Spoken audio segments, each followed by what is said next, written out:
Myself,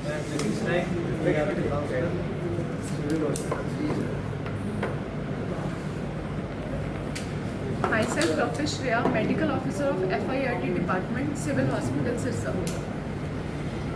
Myself, Dr. Prateek Goyal, Deputy CMO, HIV Department, Sirsa.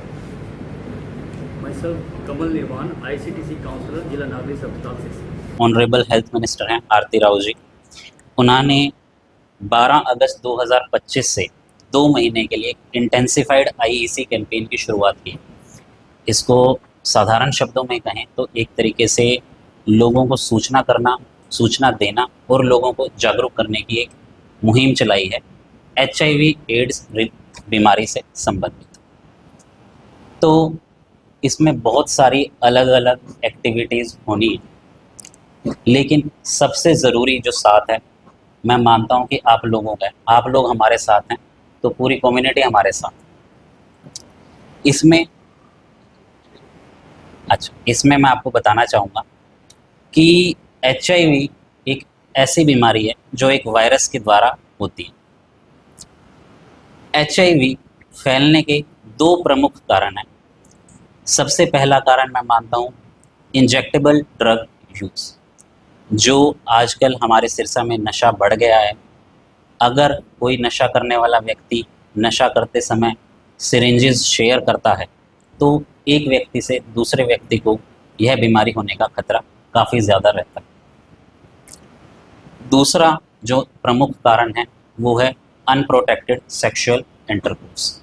साधारण शब्दों में कहें तो एक ऐसे व्यक्ति के साथ संभोग करना जिसे HIV है, बिना कंडोम का प्रयोग किए या बिना किसी भी तरह की प्रोटेक्शन का इस्तेमाल किए, यह भी एक HIV फैलने का प्रमुख कारण।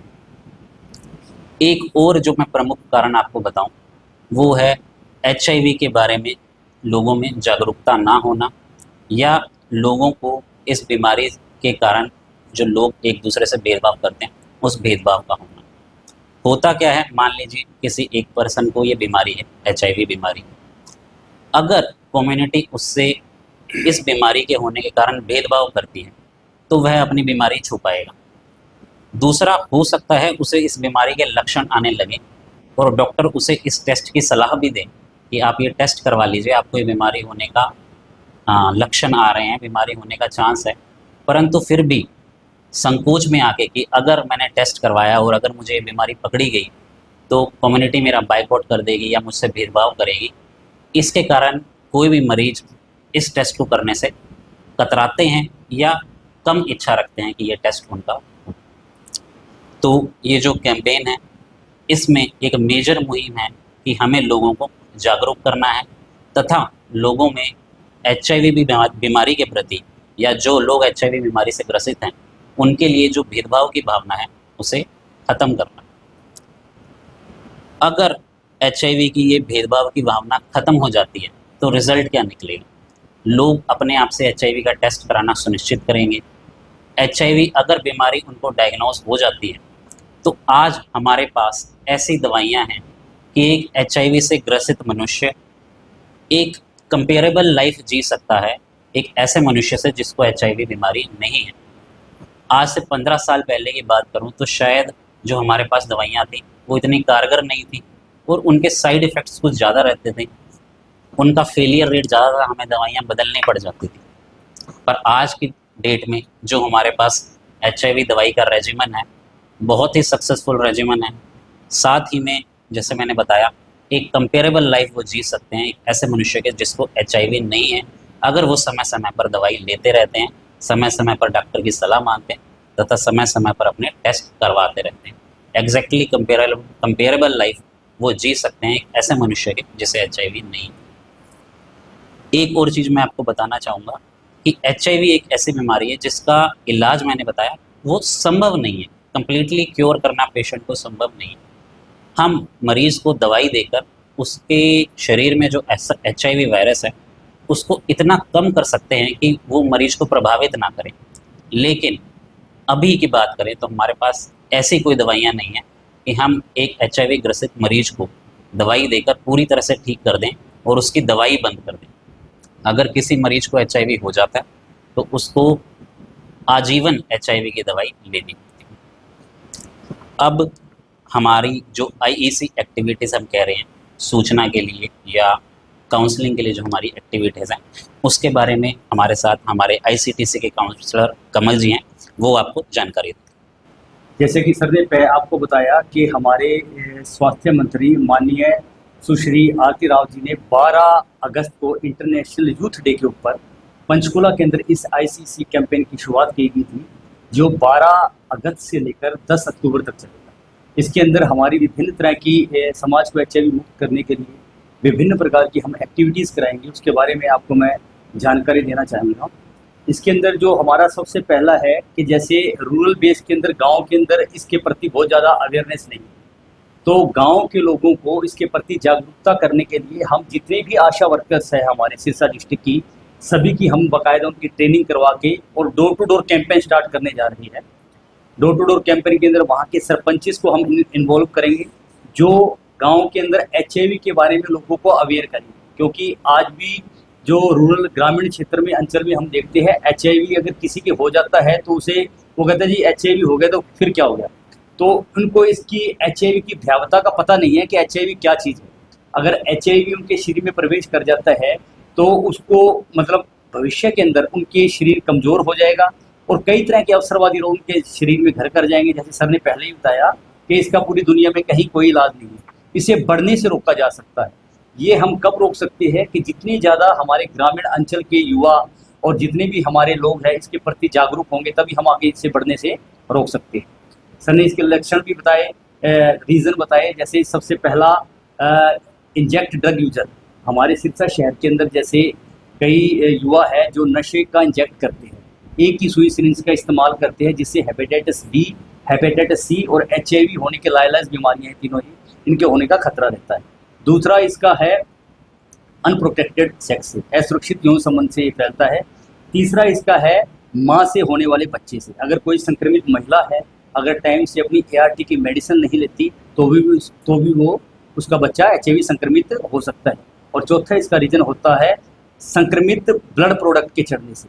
कोई भी संक्रमित ब्लड अगर HIV संक्रमित व्यक्ति का किसी के चढ़ जाए बगैर टेस्टिंग किया हुआ तो उससे भी HIV होने के चांस रहते हैं। तो हमारा पहला तो है आशा के थ्रू पूरे गांव के अंदर डोर टू डोर सर्वे करवाना, डोर टू डोर इसके प्रति जागरूकता फैलाना। दूसरा हमारा जो कैंपेन है, हर एक ज़िले के अंदर एक यूनिवर्सिटीज़ होती है, पूरे हरियाणा प्रदेश के अंदर जितनी भी यूनिवर्सिटीज़ है उस यूनिवर्सिटी के अंदर NSS कैंप होती है। हर एक यूनिवर्सिटी के अंदर NSS कैंप के पास 4 या 5 गांव एडॉप्ट की होती है, जहां वो जागरूकता समय समय पर जागरूकता एक्टिविटी करवाते हैं। मेरी VC सर से अभी बात हो चुकी है, तो भविष्य के अंदर अभी इसी हफ्ते के अंदर हम वो डोर टू डोर कैंपेन भी स्टार्ट करवाने जा रहे हैं। जो भी हमारे CDLU के जो 5 या 6 गांव हैं, जो भी NSS के हमारे बच्चे हैं, उनके साथ हम डोर टू डोर कैंपेन करेंगे, रैलियां निकालेंगे, वहाँ सरपंच को इन्वॉल्व करेंगे। तो दूसरी हमारी एक्टिविटी ये है। तीसरी हमारी जो एक्टिविटी है वो जैसे HIV एड्स से ग्रसित कोई महिला होती है, आपने देखा होगा गाँव के अंदर, तो होता क्या है, पुरुष HIV संक्रमित होता है और पुरुष से महिला भी HIV संक्रमित हो जाती है और उस महिला के साथ भेदभाव किया जाता है, तो उसे कहा जाता है कि तू गलत बीमारी लेके आ गई, उसके साथ स्टिग्मा और डिस्क्रिमिनेशन किया जाता है, लांछन लगाया जाता है उसके ऊपर। तो लोगों को इस बारे में अवेयर नहीं है। लोग अगर किसी के साथ किसी तरह की कोई घरेलू हिंसा होती है, कोई भी HIV संक्रमित महिला है या कोई पुरुष भी है, अगर कार्य दिवस के दौरान अगर जॉब के ऊपर जाता है और वो HIV संक्रमित है और कोई उससे भेदभाव नहीं करता है, तो सरकार का एक HIV एड्स 2017 कंट्रोल एक्ट है, इसके बारे में भी हम लोगों को अवेयर करेंगे कि अगर किसी के साथ भी अगर कोई घरेलू हिंसा होती है या किसी के पास ड्यूटी के दौरान किसी तरह का कोई भेदभाव किया जाता है, तो उसके लिए सरकार ने DLS से, डिस्ट्रिक्ट लीगल सेल अथॉरिटी के अंदर एक एडवोकेट है, अगर ऐसा किसी के साथ कोई डिस्क्रिमिनेशन होता है तो वहाँ अपनी कंप्लेंट दर्ज करा सकता है। ये भी हम इस कैंपेन के तहत लोगों को जागरूक करेंगे, तो लोगों को पता नहीं। इसके अलावा हमारे सिरसा शहर के अंदर 23 कॉलेज है सर। 23 कॉलेज के अंदर 16 एजुकेशन कॉलेज है और 7 ITIs है। इसके अंदर पिछले जो 1.5 दशक देखा गया है, उसके अंदर देखा गया है जो सबसे ज़्यादा HIV संक्रमण के वो मामले हैं वो किशोरावस्था में आते हैं, जिनकी उम्र 18 से 25 साल की उम्र की युवा होते हैं। तो सरकार का हमारा टारगेट है युवाओं को इसके बारे में ज़्यादा से ज़्यादा जागरूकता हो। तो हम हमारे जितनी भी 23 कॉलेजेस हैं उनके अंदर हम समय समय पर कई तरह की गतिविधियां करवाते हैं। पोस्टर मेकिंग हो गया, नेल आर्ट हो गया। अभी मेरी 20 सितंबर को जेसीडी के अंदर हम एक रेड रन मैराथन करवा रहे हैं। अभी मेरी परसों ही सर से बात हुई है डॉक्टर जयप्रकाश जी से, तो उन्होंने कहा आप करवा सकते हो। उसके अंदर सिरसा शहर के जितने भी कॉलेजेस होंगे रेड रिबन क्लब्स के, वो वहाँ पार्टिसिपेट करेंगे और जो भी वहाँ में होगा उसके अंदर एचआईवी के प्रति हम ज़्यादा से ज़्यादा लोगों को उस मैराथन के तहत अवेयर करेंगे। और इसके साथ साथ हमारे डिफरेंट गवर्नमेंट डिपार्टमेंट्स हैं, जैसे मेरा 3 दिन पहले डीएलएसए के अंदर प्रोग्राम था अधिवक्ताओं के साथ, उन्हें एचआईवी के बारे में हमने जानकारी दी। परसों मेरा बस स्टैंड के अंदर था, उससे पहले मेरा डी एडिक्शन सेंटर में था। तो जितने भी डिफरेंट डिपार्टमेंट्स है हमारे पास लिस्ट आई हुई है, उनके जो कर्मचारी हैं उनको भी हम ज़्यादा से ज़्यादा इस अभियान के तहत मोटिवेट कर रहे हैं। और इसके साथ साथ हमारी एक जैसे कम्युनिटी रेडियो हो गया और सोशल मीडिया हो गया, उसके तहत भी हम एचआईवी एड्स के प्रति ज़्यादा से ज़्यादा जागरूकता फैला रहे हैं। तो आप सभी को यहाँ बुलाने का यही मोटिव था कि हम हमारी तरफ से तो लोगों के अंदर एचआईवी के प्रति जागरूकता फैलाने का पूरा प्रयास कर रहे हैं, लेकिन अगर आप अपने मीडिया के अंदर हमारे इस अभियान को अगर जगह देंगे तो हमारा ये जो अभियान है वो और भी प्रभावी तरीके से लागू हो सकता है। और हम भविष्य के अंदर ये आशा करेंगे कि सिरसा शहर एचआईवी एड्स से और एसटीए से ज़्यादा से ज़्यादा लोगों को अवेयर हो और आगे भविष्य में ना फैले। तो आप सभी का आज की इस कॉन्फ्रेंस पे, हाँ एक चीज़ और मैं और बता देना चाहता हूँ आपको कि जैसे एचआईवी एड्स की हमारी कई मेरे से जर्नलिस्ट पूछते हैं कि आपने कितनी मतलब पेंशन भी आती है इसकी, कई का सवाल होता है कि पेंशन दे दी नहीं दे दी। और तो हमने आपको बताना चाहूँगा कि हमारे जितने भी हमारे पास आती है डॉक्यूमेंट्स आती है उसका कुछ क्राइटेरिया होता है पेंशन का। सरकार की एक स्कीम है पेंशन की, कोई भी एचआईवी संक्रमित महिला या पुरुष है तो उसे 3 या 4 डॉक्यूमेंट्स होते हैं, अगर वो जमा करवाता है तो उसके खाते के अंदर सरकार 2250 रुपये पेंशन के तौर पर देती है उसके भरण पोषण हेतु। क्योंकि एचआईवी संक्रमित महिला पुरुष को अगर संक्रमित हो जाए तो उनका शरीर वीक हो जाता है, तो उसकी वीकनेस को दूर करने के लिए सरकार भरण पोषण हेतु उसके परिवार को 2250 रुपये पेंशन के तौर पर देती है। उसके अंदर कुछ क्राइटेरिया है हमारा, जैसे 2 लाख से कम इनकम प्रूफ होनी चाहिए उसकी, प्लस हरियाणा का वासी होना चाहिए वो, और उसका बैंक अकाउंट नंबर होना चाहिए और एक बैंक पासबुक की कॉपी उसकी लेती है।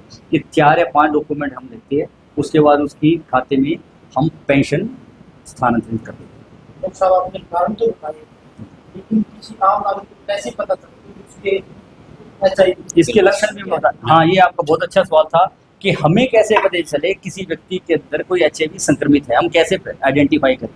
तो उसके कुछ लक्षण होते हैं, जैसे कि अगर कोई एचआईवी संक्रमित हो जाता है उसका जो वेट है वो बड़ी तेजी गति से उसका टूटता है, प्लस उसके बार बार बुखार फीवर चढ़ता है और उतरता है, उसके लीफ नोड सूज जाते हैं, कुछ भी खाएगा वो निगलेगा, उसे दिक्कत होगी, उसके प्राइवेट पार्ट के आसपास फोड़े या फुंसी हो जाएगी, उसको डायरिया हो जाएगा।